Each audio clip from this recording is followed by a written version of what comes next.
Hi, I'm Will Bruin, and I was just recognized as a Seattle Sounders legend. Now I get to do voice reads for the Sounder at Heart podcast network. Here we go.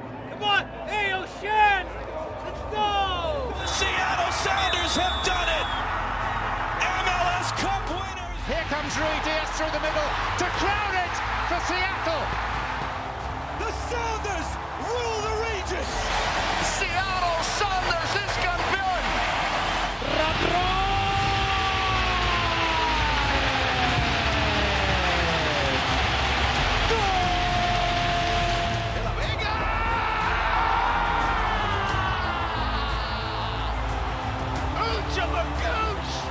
All creatures great and small!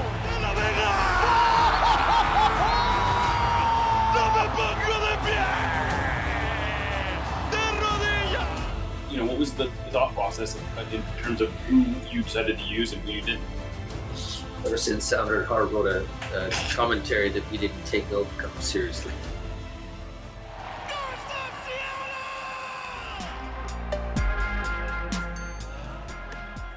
This episode of Nos Arietes is sponsored by Full Pull Wines, a Seattle-based wine retailer and proud sponsor of Nos Arietes since 2011. Full Pull was founded in 2009, is based in Seattle, and is owned and operated by longtime Sounders supporters. They offer the best boutique wines of the world to members of their mailing list, with special focus on their home, the Pacific Northwest. Welcome back to another episode of Nos Arietes on the Sounder at Heart Podcast Network. I am Jeremiah Shan. It is Friday. We are back at Long Acres, and I'm here with Niko Moreno. Beautiful day in Long Acres. Strange one today. Strange one. We got interrupted by a fire alarm, a loud fire alarm. It's loud. Extremely loud. For that. No one's going to miss that. Well, I think that's the point. Yeah, so, I know. To be fair. To be fair, yeah. It was funny because it comes on at first and you're like, oh, are we supposed to go outside? And then it's like, no, there's no choice. You got to go outside. There's no sitting through this. Yeah, it is wrong that we would think that. And I know that's everybody's thinking like, it's possibly a false alarm that you're supposed to get out. But we did that. Still got to talk to some folks. I'd say that it was a good start of the day, though. You got to show the magazine. Oh, yeah. It was a hit. I know. So this morning I get a call at 9 a.m. from a delivery driver saying, hey, I've got a delivery here for you. Can you receive it? And I was at home, and the delivery was at our new office because I needs a shipping. I cannot take this at my house. And I had no idea it was coming. So I throw myself together and I go down to the office and I get it.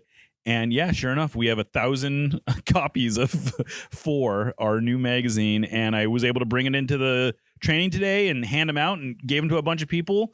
And they all loved it. And I'm very happy with the response it's getting so far. To me, it was how you could really tell people were almost looking at something that they have forgotten existed. I know. But it was almost a wow, this should all come back. I mean, I can hear it from people like, this sort of like magazine, this sort of publication should come back. And to me, that was the biggest thing, Jeremiah. I agree. I was very happy. That was the response I wanted, and it was the response that I got, and I'm thrilled that people seem to enjoy it. So we'll take it. We'll take it. And if you still want one, there are plenty still available.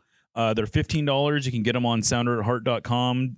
You will find links all over the website. So I would urge you just to go do that. And we're having a release party a week from today on Friday, the 20th at Project 9 Brewing in the Maple Leaf neighborhood. We'll be there from 5 to 9. Andrew Thomas, the cover boy, is going to come. I'm sure he'll be signing issues. We are trying to get the League's Cup trophy there as well. And it should be a good time. Some photo opportunities and everything. Exactly. Do not miss out, man. But yeah, we're back at a training. We got to see the guys. That was interesting. I like the vibes, Jeremiah, from the team. We got to at least see how they might set up for one, their upcoming friendly against Louisville, and then two, eventually facing Colorado. But what have you learned? What is it about this week of training that really kind of stands out for you? I think maybe the single biggest thing is it looks like Osaze de Rosario is very much going to be in line for minutes this year. I would not be at all surprised if he is starting against Louisville. He started against Hammarby in the previous game. I, at this point, fully expect him to start against Louisville City. I don't know what will happen in the week after that. Danny Musovski is obviously dealing with some sort of injury, but what it really illustrates to me is that Brian is open to this idea of playing Jordan Morris back on the wing, which I don't mind, and I thought you were right. I listened to Lobbing Scorchers, and you pointed out that you still think it's a 4-2-3-1, not a 4-4-2. Fully agree. Jordan is playing wide. He is not playing up top. Now, he will do a lot of forward stuff. He's going to get in the box. He's going to do all that kind of stuff.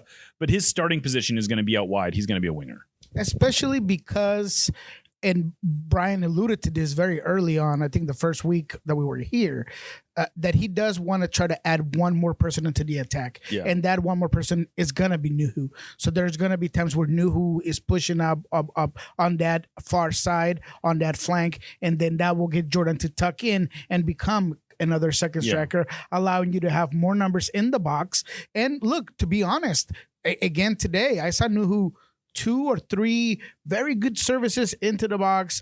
Maybe a of a misread on I don't know if it was Osaze or Ferreira that were coming in to header that ball, but I just think that it works for what the concepts of play. Sometimes we get really caught up on the formation, but when it comes to the concepts, I think that it really works because you do want a winger that can give you that two-way offense and defense effort, and I think Jordan can do that right now on that wing side and can become a guy that's going to be dangerous in front of goal. And like I said in Lobbing Scorchers, I think that right now, if we look at who's healthy, Jordan is the most dangerous winger in terms of goals that you have, especially on that side without Pedro de la Vega. Yeah, exactly. And I think when Pedro de la Vega comes back, presumably when he gets back to full fitness, it sort of sets it up so that he is ready to sort of slide in there. Now, the odd man out would seem to be Paul Rothrock, who has mostly been playing with the seconds. But Rothrock also gives you an interesting option off the bench. I think we will see lots of Paul Rothrock coming off the bench. I think a late game change, you could very easily see moving Jordan back up top, bringing Rothrock in on the wing. That would make a lot of sense, I think. And we're going to see a lot of fluid form groupings, I think, or even though there's not a lot of fixture congestion, I think, Brian today mentioned he feels like he has 18 starters, which obviously that is coach speak. Right. But I don't take that literally. Right. It does illustrate that he does believe he has depth. And, and I think a lot of that is like, you have a Snyder Brunel, you have potentially a Niko Petkovic, you have Rothrock. Trying to think who else is it. You got Danny, you have Osaze, you got Paul Arriola. I mean, there is a lot of options there. Probably as many as we've seen in a very long time. I think the last year you were talking about, you couldn't remember a season where there were more competitions for more spots. Yeah. And I feel like this year might be even more because there's like more numbers to specific roles. For me, what I would take out of this week, and it's something that was, I guess, hard to finally conclude because I encountered a tough Brian Smetzer early in the week, and he wasn't really giving me maybe the answers that I was looking for. But today specifically, he gave you the answer you were looking for. Yeah, today, I think. Finally he gave me the answer I was looking for, and it sounds like Hassani Dotson is the guy that right now is leading the charge to hold on to his spot to lose. I think is a good way of putting it. His spot to rule, exactly. His spot to lose for Obed's position. Yeah. Earlier this week, he had kind of mentioned, or he felt like he was talking about more of a committee thing. He even mentioned Albert Rusnak as dropping back a line, an option that I do not like in the most. And we asked Albert about that today, and both Albert and Brian made it sound like, yes, that's an option, but it's probably more of an option of when we're changing things up late in the game, and to to Albert's credit, he seems to be rolling with it. He doesn't seem to take it as anything other than, we got to be flexible. I did enjoy talking to Albert today about the way that he's perceived, not just in the national media, but sort of among people outside the organization, and that somehow he is not considered an elite player.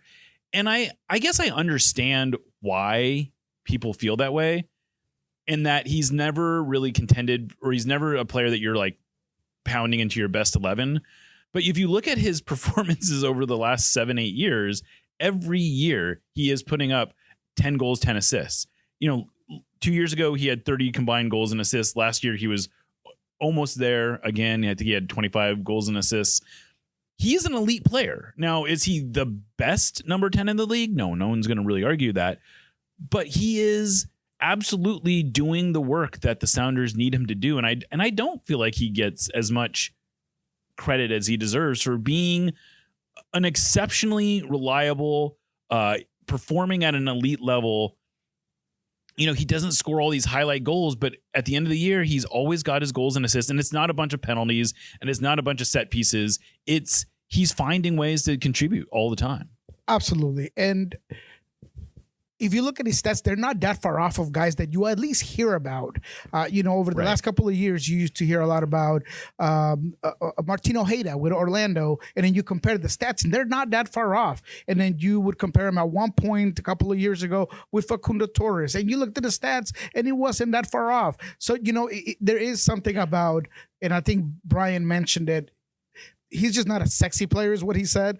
And that is just, there's a couple of ways of getting that sort of hype. Sometimes it has to do with your passport. And he talked about, where you're from, right? Mm-hmm. If you're Brazilian, if you're from Spain, if you're English, there's also your play. Are you someone that's, breaking ankles and beating guys off the dribble and scoring, like you said, highlight type of goals? But at the end of the day, it's about producing. And that's exactly why I absolutely hate the possibility of bringing Albert back aligned even. I know there's going to be moments where that's maybe a need, and we'll see where that goes. But to me, considering that it feels as if the Sounders' mythology to building the roster is a little bit of Moneyball, you want to keep those goal contributions closer to goal. You want to keep him in that attacking third. And that's where he's shined. That's where I feel like also learning from, not learning, but maybe being, being close to a guy that's as good in his pressing as Ferreira, I think it could be contagious, right? Yeah. And I've seen a part of Albert's game where he is making more effort. I asked him a little bit about it today. That was funny. You asked him about his FIFA, his reaction to his FIFA card last year, and he was like, "Oh, I kind of got dinged on my defense more than I deserve." But I thought that was a good. I enjoy talking to Albert in part because he can just let his guard down like that and be kind of real. But yeah, he defense is not his strongest suit. There are times when he does not seem like a huge part. He's not running around with it like a chicken with his cut off. But I thought he actually did a good job of articulating his defensive philosophy, which is it's not about running as many miles as you can. It's about cutting off angles, and it's about disrupting teams in ways that don't always show up on the stat sheet. And you don't see him out of position all the time. I mean, that's one of the things is that he's always in a spot where he's making it difficult for the opposition. He's not just a traffic cone.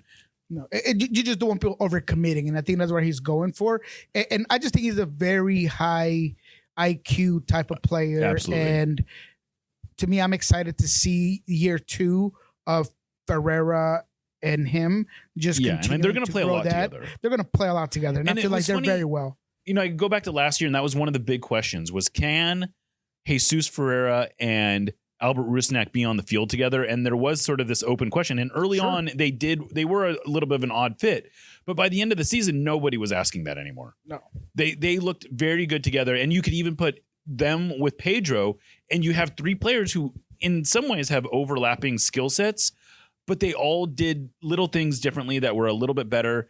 And they actually worked really well. And I'll be interested to see how that works with Jordan in there instead. Exactly. So for me, that's one of the main things that I learned is just that it feels as if that pivot, it's going to be Hassani and Christian, and that is going to allow what worked last season offensively and keeping that continuity in your attacking end be a main point of you starting the season off with traction, right? Absolutely. That's what you're building. You're building a team that is going to focus on collective play, cohesive play. And for me, you need to start to kind of put that puzzle together.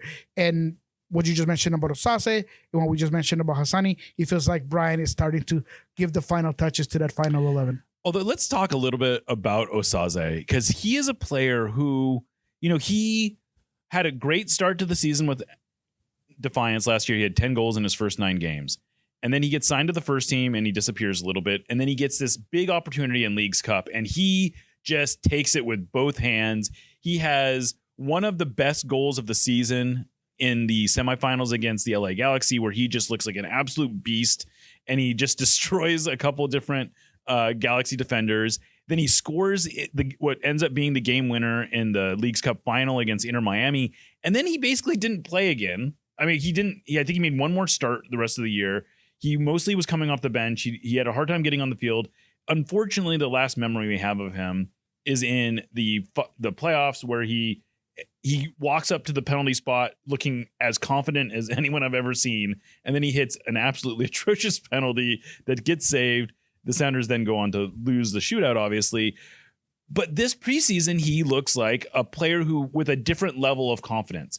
He's not just happy to be out there. He is out there bodying center backs. He's pushing guys off the ball. He looks so good against Hammarby that you can see not just a good number 9. He looks like he has the potential to be every piece of the package type of number 9. He's good in possession. He's good in the box. He gets himself into dangerous positions. Now, one of the weak points last year for him with the Sounders, or in the first team, was that he wasn't necessarily clinical in front of goal. He did miss a few good chances, but man, I really like his game, and I think there's some real upside there. And I'm gonna say something that might trigger some of our audience a little bit. Okay, you could look at Osaze as a signing, and I know, and I know it sounds bad.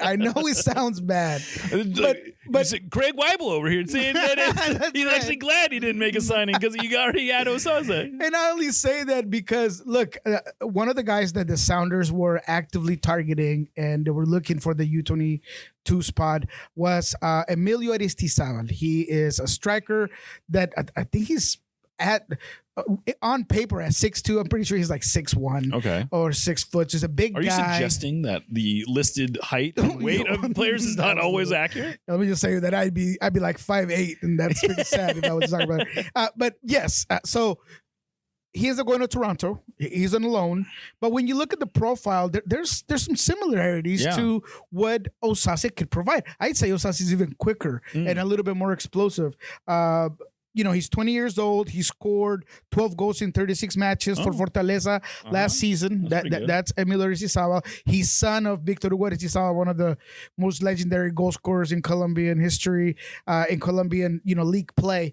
So interesting player. But when you look at what Osaze is providing and the ceiling that he can maybe give you this season, you could say that might be your U22. So again, I don't want to rub people the wrong way.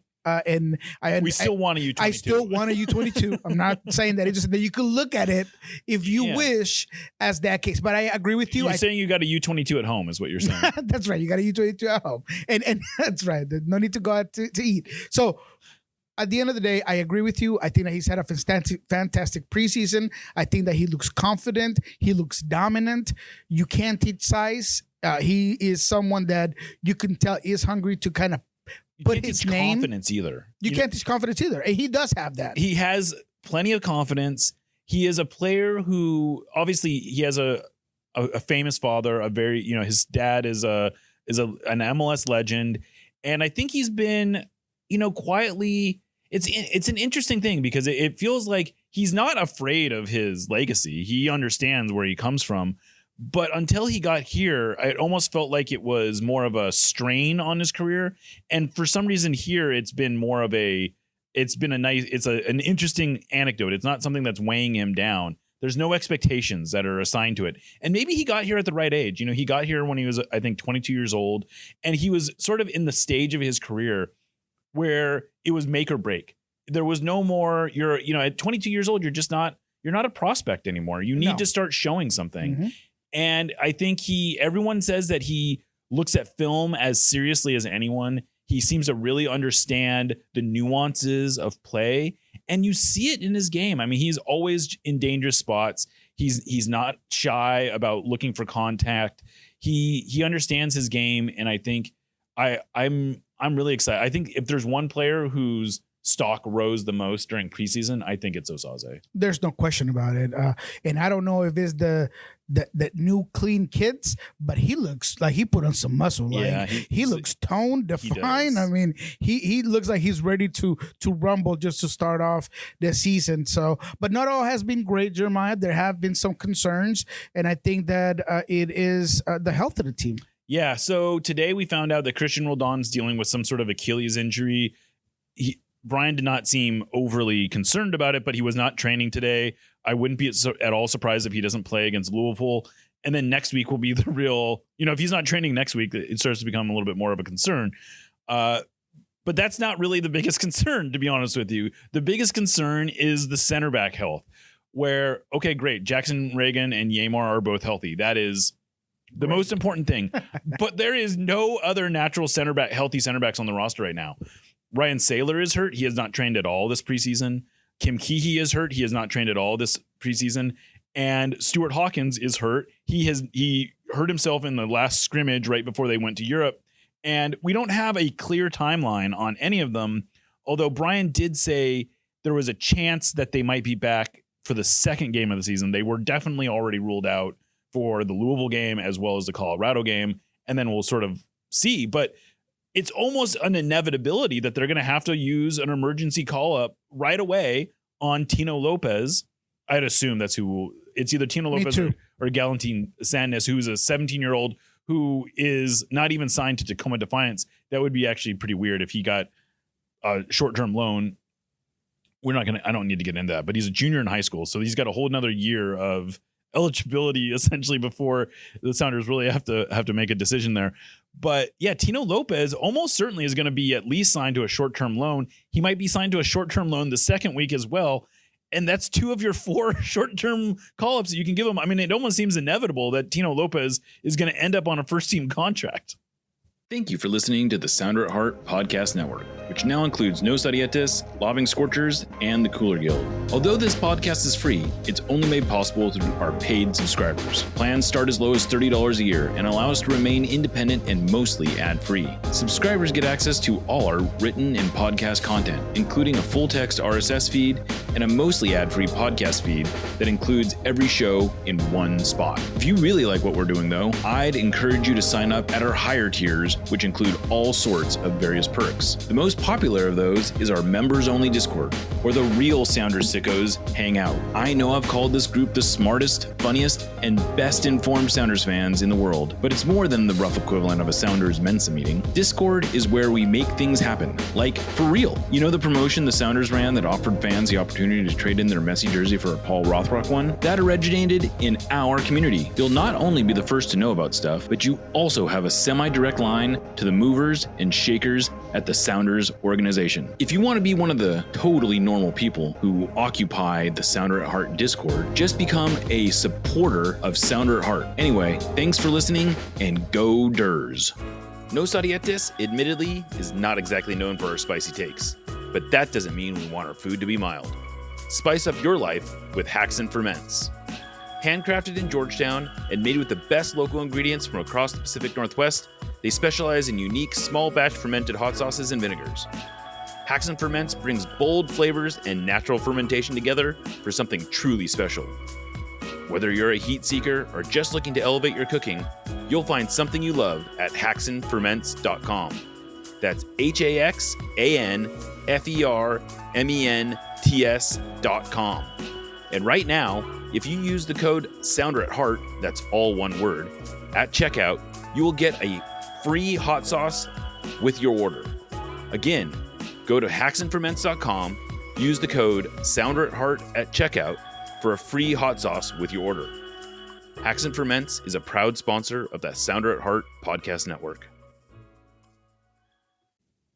I agree, especially when you look at the calendar. And yes, early is going to be okay, but once you get to the round of 16, CONCACAF, you're going to have to figure out a couple of things because we don't even know where Ryan Saylor's at or what type of form he's going to be in or how he fits within the squad. Because I mean, seen him out on at least Kim Keehee we've seen out on the field. I don't think I've seen Ryan Saylor out on the field at all. No, I kind of want to wonder what happened. All preseason. He's not touched the grass. Like not at least not when we've been here. I have the one picture of him in training gear, just watching practice. Yeah. That is it. So what does that mean? Where is he at? Kim, at his age, how quickly is he there? It sounds like they're being careful, though. It sounds like they're just being cautious with him. So maybe you're good there. Stu Hawkins continues to be someone that I'm concerned that this is so constant. It is, and it's I like Stu Hawkins a lot. I think he is the potential to almost be a mix between Yamar and Jackson Reagan. Agreed. He's got the size. He's got potentially the size of Yamar, and he has the feet, it seems, potentially of Jackson Reagan. And I like his game a lot. And it's really unfortunate that right when he was getting ready to start getting first team minutes last year, he gets hurt. He goes through, he gets healthy, goes through preseason. As soon as it looks like right now he would be the third center back. He was in line for getting real minutes until he got hurt. So this is a concern. Now, maybe this is something that, he's still young. I think he's still 19. And maybe he grows out of this and we look back at this and no one cares. But right now it's a little bit of a concern. Yeah. So because everything you just said, you have to think of a makeshift. Brian bit my head off because of the term, but we all know what that means is it going to be Alex once again playing center back? Is it going to be Cody Baker, who was one of the few highlights of that second game in Marbella, the last preseason game where the team lost 3-0? So can he do that? So in this last Louisville preseason game, you're going to want to see some of that. You're going to want to see who are we going to rely on. You got to start thinking about it now. I'm sure they are, of course, because everything the Sounders do is very methodical. Yeah. And do not forget that. Because Brian will not let you get away with that one. Yeah. So I do think that is a concerning aspect for me. And I would feel better if they can just sign Tino Lopez. I mean, they don't have a lot of roster space, which I have to assume is the only reason that they haven't done it already. They have 19 of 20 senior roster spots open. They usually don't actually do that. They oftentimes only have 18 players signed. So they're already they already have one more senior roster player than they oftentimes do. And then they have kind of two supplemental roster spots. They have the 31st roster spot, which is not really on the first team because they're meant to be loaned down. And then there's one other supplemental spot. And the other guy that they're looking at is Peter Kingston, I would assume, who, I don't know, I thought it was notable. He was taking corners for the seconds today. They like Peter Kingston a lot. And so I would have to assume that that's part of what's causing their delay is they're not quite sure how they want to use. Essentially, they really only have one roster spot open. Peter Kingston has convinced me more than Nikola Petrovic, and I've said this a couple of times. His versatility, his motor, and his set-piece skill, which does bring something else to the table. He took a lot of the set pieces in Marbella, took a lot of the set pieces today. I think they do like his delivery on the ball, so he is an interesting guy that would be another roster that you are going to have to figure out. So my guess is they're going to assess where their center backs are at and then make that decision then, which is perfectly fine, right? They have plenty of time.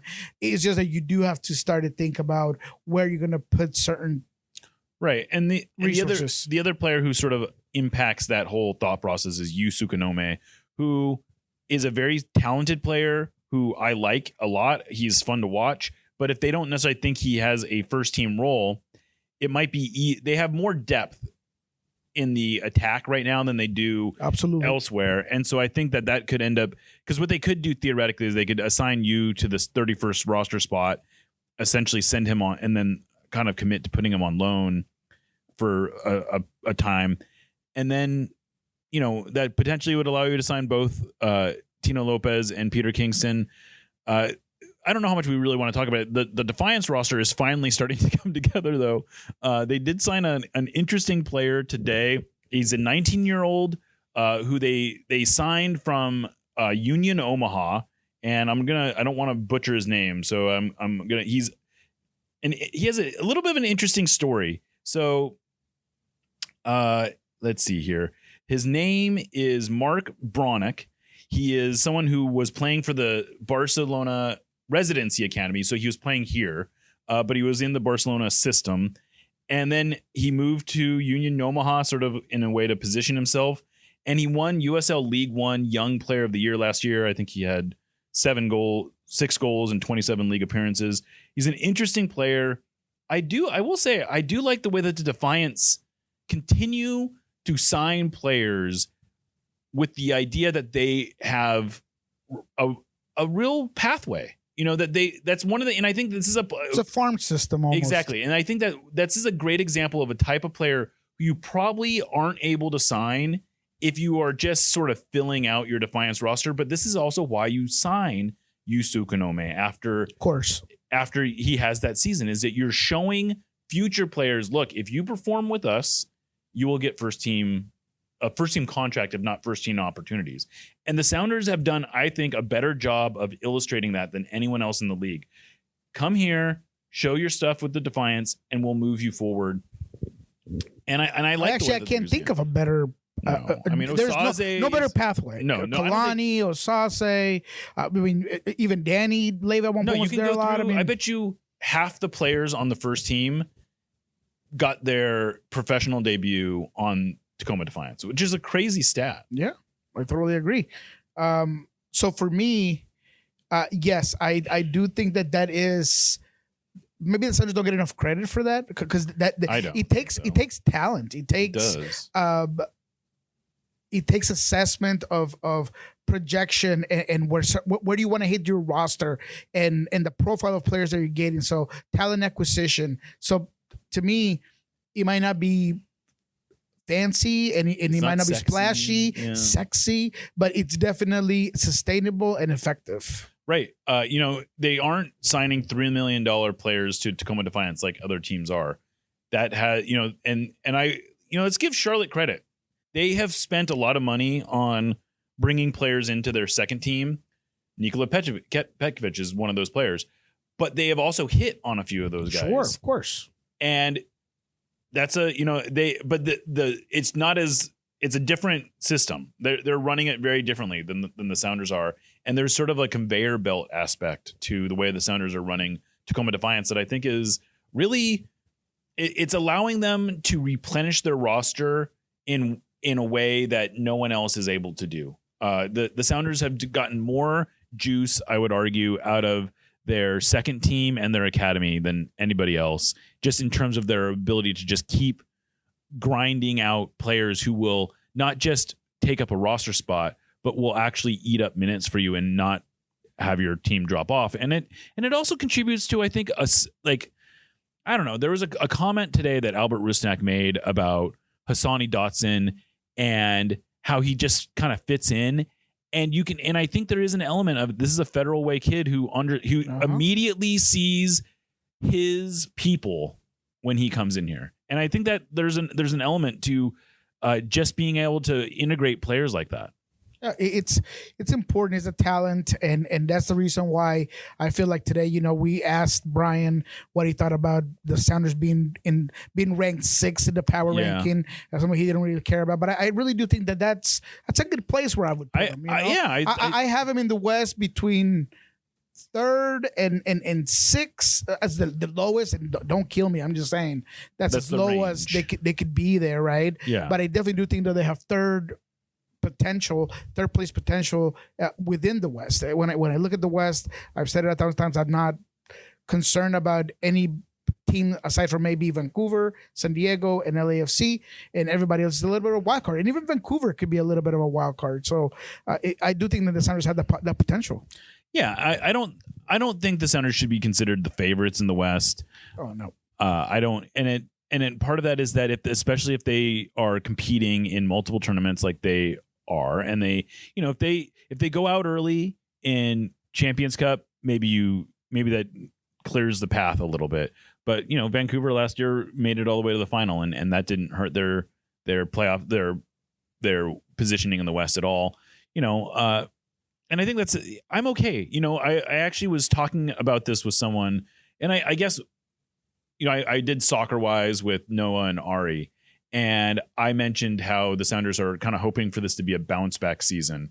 And that started a little bit of a debate in the Sounder at Heart community about, well, what are they like? What's a bounce back? What's that mean? And for me, last year was not a disappointing year, but it wasn't, they finished 5th in the West. They went out in the playoffs in the first round. Yes, they won Leagues Cup. I think that salvages the season in a lot of ways, but there's a lot of improvement that they can potentially make. At the same time, for me, what would change this from a disappointing season to a successful season is if it's not where they finish in the West. If they finish anywhere from 1st to 5th or maybe even 6th in the West, I wouldn't be that disappointed as long as they make a real run in one of the other competitions they're in. And if you're contending for silverware every year, to me, that's worth the expectation. And it's not like they don't have to win. If they won the Supporter Shield, that would be great. But that's, finishing 1st in the West and not winning the Supporter Shield really is not that big of a deal to me. I get where you're going with it. And maybe bounce back is not the term I would use. Maybe that's fair. I would say this is a build up year. I would say this is the year where they have to legitimize where they are as an organization. They came from a season where you got a title, but if you are the Seattle Sounders that are fighting and they're contenders, you got to play like a contender. Yeah. And that doesn't happen early in the year, and that doesn't happen getting 1st or 2nd or 3rd in the West. It's about making, once again, a Western Conference final. Yep. That is where this team needs to go. Yeah. Everybody needs to know that if this is the team that you have told your fan base, that you've told yourself, that everybody, when you walk into this building, you know that it is about, we are the Sounders and we have this prestige, you need to play like it in the playoffs. So I would agree with you that the objective needs to be higher. And at the very least, you need to get to a Western Conference final, if not win that thing. I mean, right. And you need to legitimize where you're at. And I will say that that's kind of where the regular season finish matters, in that, last year if they had finished 4th, they would have been hosting 2 games instead of being on the road for 2 games. And if they had finished 3rd, they would have had an easier matchup. And so in that way, the regular season matters. But what I'm saying is that it's not an end. It's a means to an end, not an end to itself. And I want to see the Sounders need to reassert themselves in knockout competitions, essentially. Winning Leagues Cup last year, Leagues Cup, I don't know. We don't have to get into this whole debate, but I do think it's an interesting thing. Leagues Cup itself is not that big of a deal. The way the Sounders won it was very satisfying. To beat Inter Miami, to do it in front of 70,000 fans, that changes the whole equation. If they had beaten Sporting Kansas City in front of 30,000 fans, it would have felt a lot different. It would have been much less of a satisfying element to the season. But because they beat Inter Miami, because they beat Messi, because Messi and his buddies totally melted down at the end, and that they got to lift this trophy in front of 70,000 fans, that changes the whole thing for me. If they can, so it's not, I guess I bring this up because it's not just about competing in other competitions. It's about those moments itself and giving fans those things to remember and to think about. And the way you do that is in the playoffs, and the way you do it is in CONCACAF Champions Cup. And doing all these other things. And that's what I'm hoping that they're able to do. This game that they're going to be playing in Spokane is actually a potential moment for doing something like that. If they can put on a show in Spokane, that could have a long tail to it. There's a chance that they can win over a whole new kind of group of fans over there. So I hope that they look at these moments as opportunities. And I don't know, I've kind of gotten off track here a little bit. I don't even know what we're talking about, but Hey, it's all right. You were cooking. Hey, It's I was all right. cooking. Sometimes that happens. Man. I went to a zone. Yeah, it's okay, man. You started with steak. Now we're it's surf and turf now. Yes, You exactly. added some shrimp, and then now we got something completely different. But it's good, man. I like it because you're ranting. And look, the reality is this.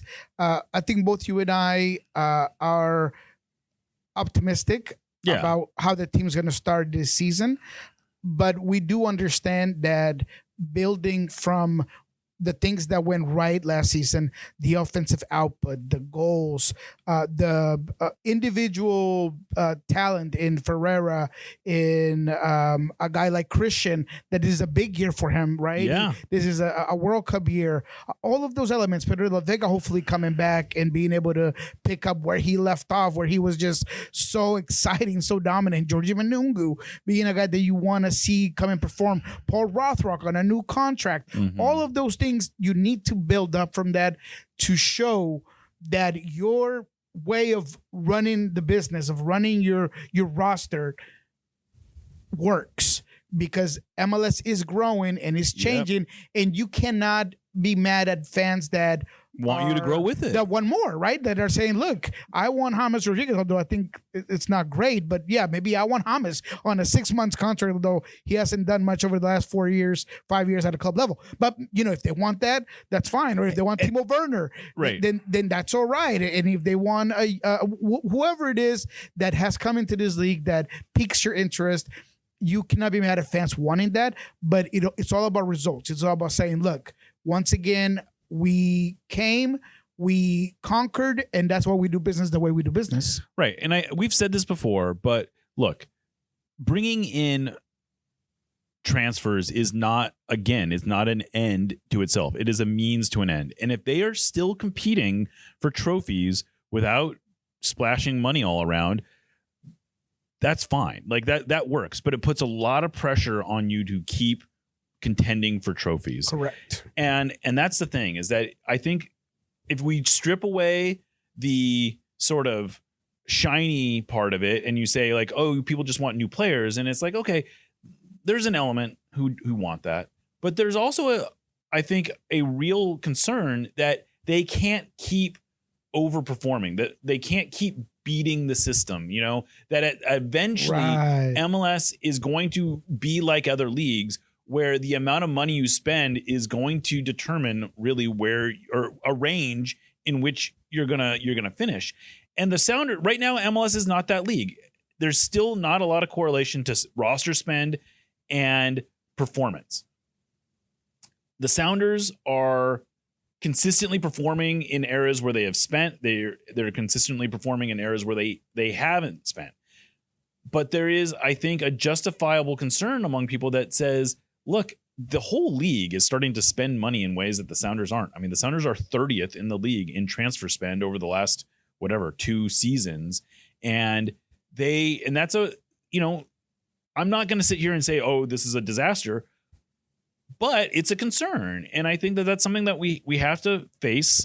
And hopefully the Sounders can keep kind of beating the system as far as that goes. But I think there's a legitimate worry that you just can't keep doing this, because you need to do better. I mean, that's the reality. This is the last year where you can do it the way you've been doing it and show that it made a result. Like it's closing for sure. Because next year you got that apertura, the short tournament, and then the window is going to flip, and then everything is probably going to start changing. Everything's going to start changing. So this is the year that you're going to say, look, what we are doing really, really worked, but now we're going to have to inject this huge part of capita and investment and resources so we can take advantage of this calendar change, of everything that goes on with where the league is going. Everyone expects the roster rules to change also. Exactly. And the reason that the Sounders have been able to be competitive under this current system is because the roster rules are set up to almost diminish the impact that money can have. And we don't know anything for sure, but all signs point, the reason you make this change is because you want to spend more money. That's almost the only reason that you would make this change, is that you want your transfer windows to line up and that you can bring in higher quality players. You can sell players for more money. And the Sounders, I think, are positioning themselves to potentially be able to play in that game, but they haven't been yet. And, we'll see. We'll see how that goes. And that's the reality of why the more time that goes by, the more MLS starts to give power to that money aspect of it. And that's the reason why since 2019, the Sounders haven't necessarily gotten a title. And it almost feels like in MLS, they get a little bit farther at times because of that edge, that marker starting to just get wider and wider. So there is a lot to be had, but we got way out of we got way out of the subject. This is not what we learned this week. No, but you know what?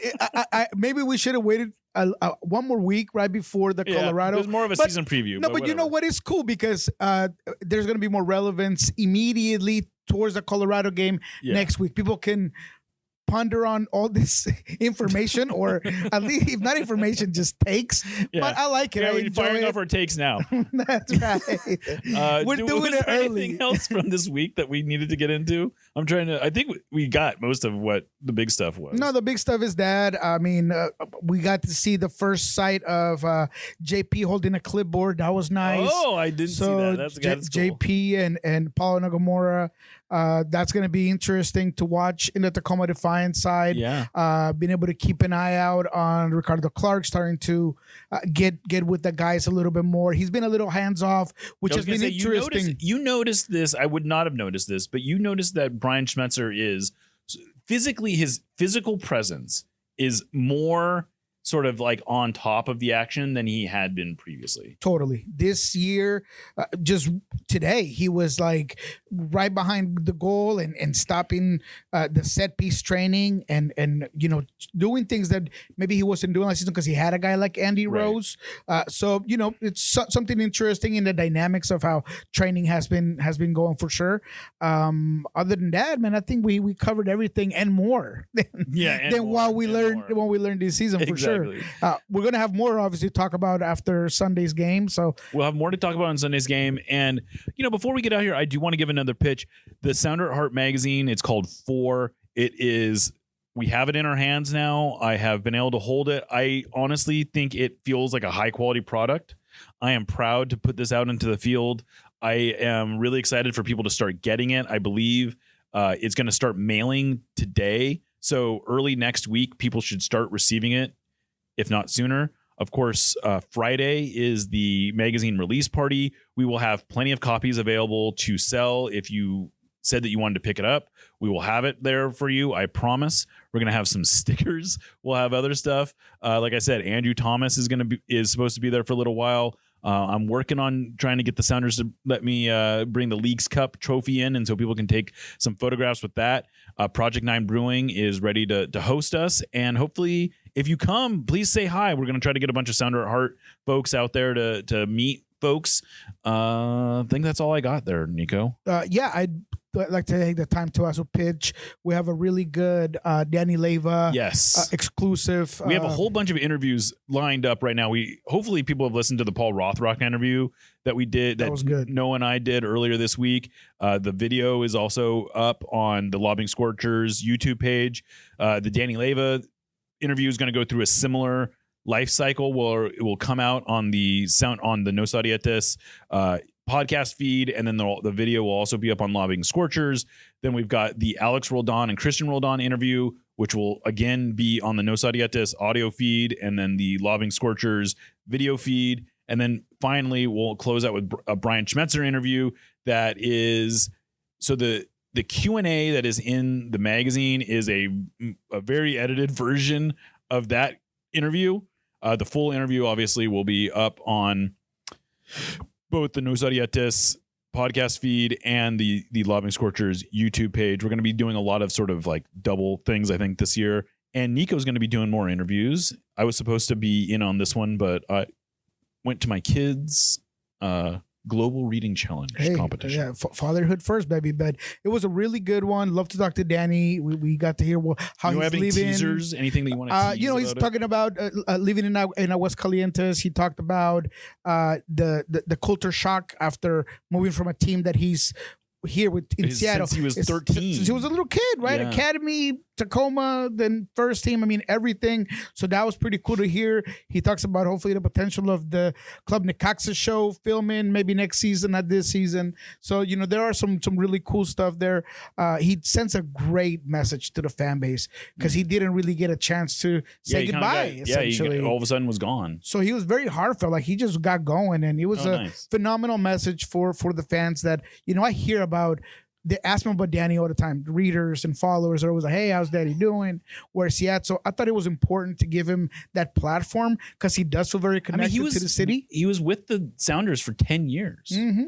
At 23 years old, that's a thing that we're going to start seeing more and more is these kids who literally grew up in the organization, and then they will inevitably move away. I mean, Sebastian Gomez was talking about how the first time that he met Stuart Hawkins, I think he was 9 years old, and they were on like a Sounders ODP type of situation together. And, you know, he's still only 19 or 20 or whatever, but it's, you know, these guys have been around for a long time, and it's going to grow. This is going to start feeling more and more like a real club. Love it. No, I love it. But yeah, that's a really good one. So that's it for me, Jeremiah. All right, great. Well, make sure to follow Niko on Blue Sky, El Rolo NW. He's on Soccer Down Here on YouTube, also Lobbing Scorchers, of course. I am Jeremiah Shan, signing off for Nos Audietes, which is part of the Sounder Heart Podcast Network. We'll catch you next time.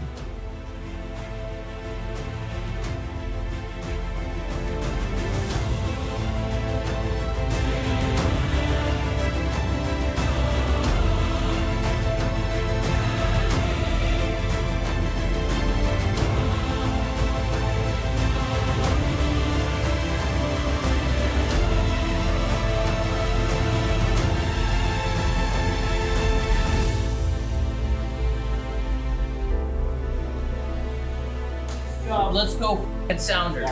Yeah.